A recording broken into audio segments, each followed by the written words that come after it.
жыры Жаппар Өмірбеков. Өрт лаулап, бұрқырап қорғасын, шеңгелін қанда ажал жайғанда. Ойрандап жауыздың ордасын, болдық біз найзағай майданда.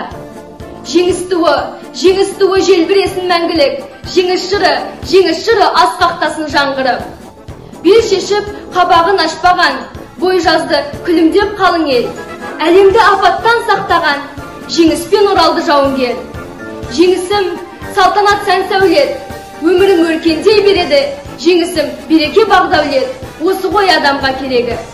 Жеңіс туы желбіресін мәңгілік, жеңіс жыры асқақтасын жаңғырып.